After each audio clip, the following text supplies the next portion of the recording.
जय हिंद दोस्तों, स्वागत है आप सभी का एक बार फिर से आपके, हमारे और हम सब के इस YouTube चैनल भारत हक में।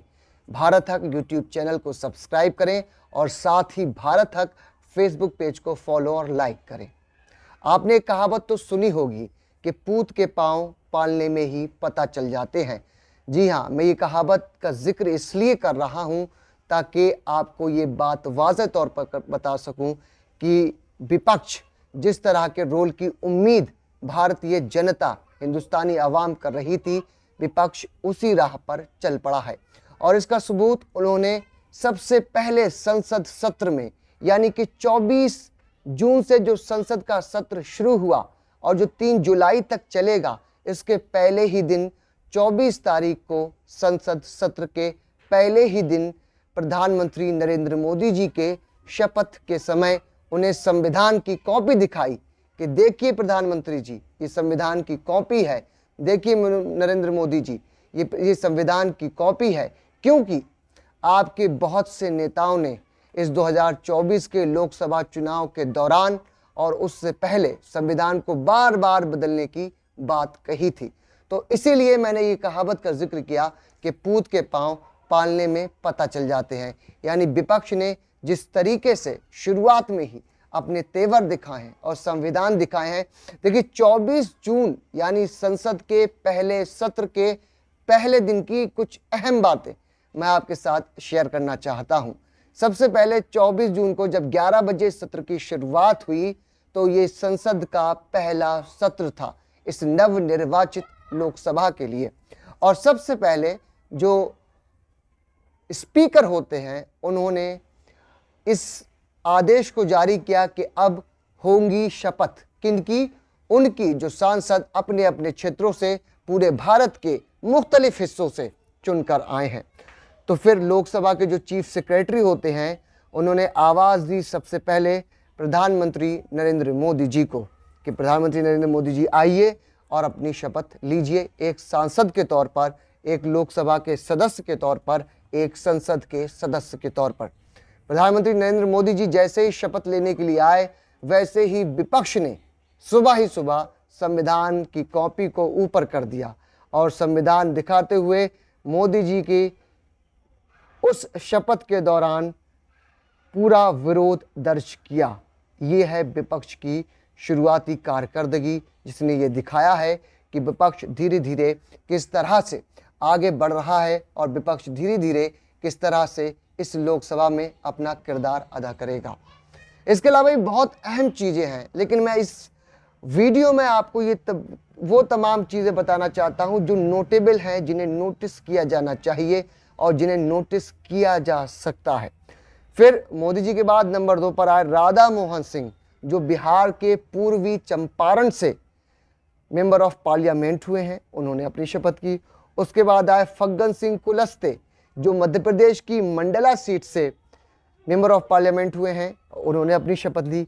उसके बाद आए राजनाथ सिंह जी, जो कैबिनेट मिनिस्टर हैं और उत्तर प्रदेश से ही सांसद हैं, लखनऊ से सांसद हैं, वो आए और उन्होंने अपनी शपथ ली। इसके बाद नंबर आया धीरे धीरे ऐसे ही शपथ का चलता चलता अमित शाह का। लेकिन जब अमित शाह का नंबर आया तो फिर विपक्ष ने, फिर राहुल गांधी ने, फिर अखिलेश यादव ने और संपूर्ण इंडिया गठबंधन ने संविधान की कॉपी दिखाई कि अमित शाह जी, गृह मंत्री जी, ये देखिए संविधान की कॉपी। ये कॉपी इसलिए दिखाई जा रही है ताकि आपके कई नेताओं ने लगातार इस देश में संविधान को बदलने की बात कही। ये विपक्ष का रोल था पहले दिन, सत्र के सबसे पहले दिन।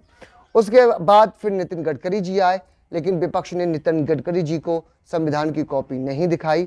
उसके बाद आए धर्मेंद्र प्रधान।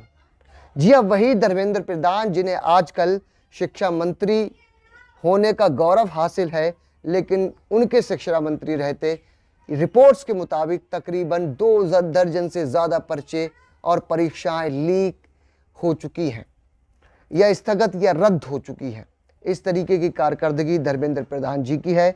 धर्मेंद्र प्रधान जी शिक्षा मंत्री हैं, जिन्हें अब परीक्षा मंत्री के तौर पर काम करने की ज़रूरत है ताकि इस देश में परीक्षाएं सफलतापूर्वक मुकम्मल हो सकें।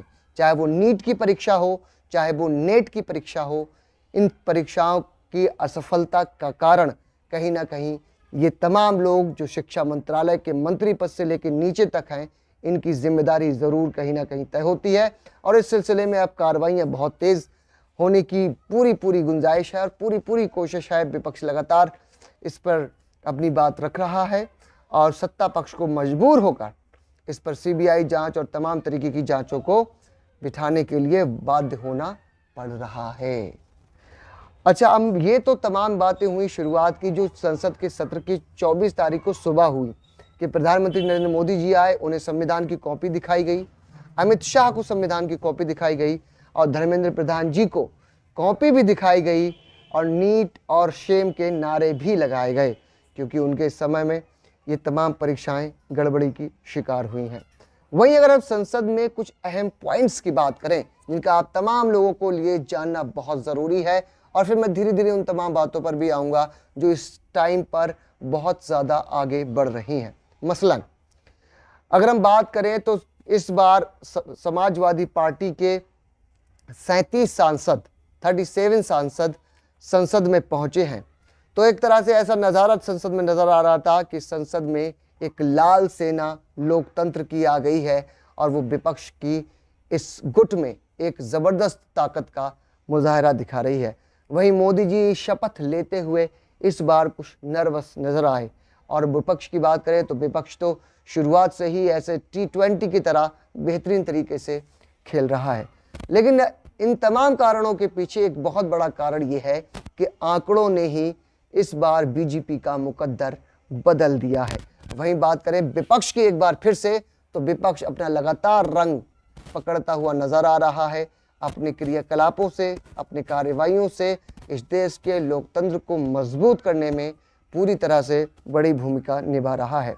वहीं यार बात करें कि इस बार का एक और अहम बात यह हो सकती है कि इस बार इंडिया गठबंधन के हाथ एक दूसरे से बहुत मजबूती से बने हैं और शुरुआत से ही बने हैं, जिसकी वजह से सरकार या सत्ता पक्ष कुछ नर्वस नज़र आ रही है और साफ तौर पर उनकी बॉडी लैंग्वेज में ये सब चीज़ें देखी जा सकती हैं।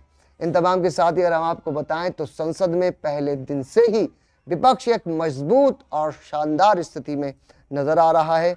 वहीं एक छोर से लेकर भारत के दूसरे छोर तक इंडिया गठबंधन का हर एक लीडर, हर एक नेता, हर एक सांसद एक साथ फ्रंट फुट पर खेल रहा है। वहीं देश का मान सम्मान बढ़ा रहा है। लेकिन मोदी जी के लिए इस बार का चुनाव, मोदी जी के लिए इस बार की सत्ता कहीं दहकते शोलों से कुछ कम नहीं है। इन दहकते शोलों पर चलना कितना मुश्किल हो जाएगा ये तो पहले दिन से ही अंदाज़ा लगाया जा सकता है।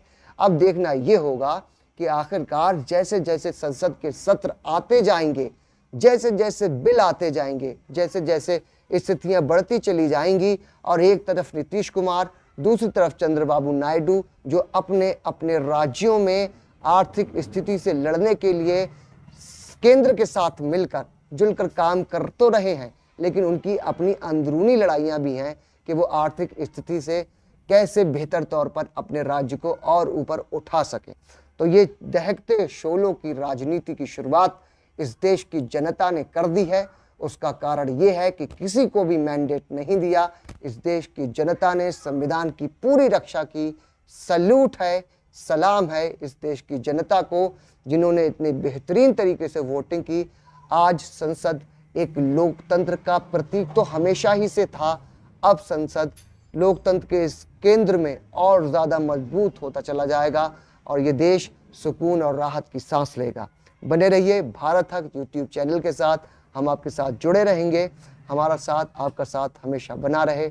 जय हिंद, शुक्रिया, सब्सक्राइब करें।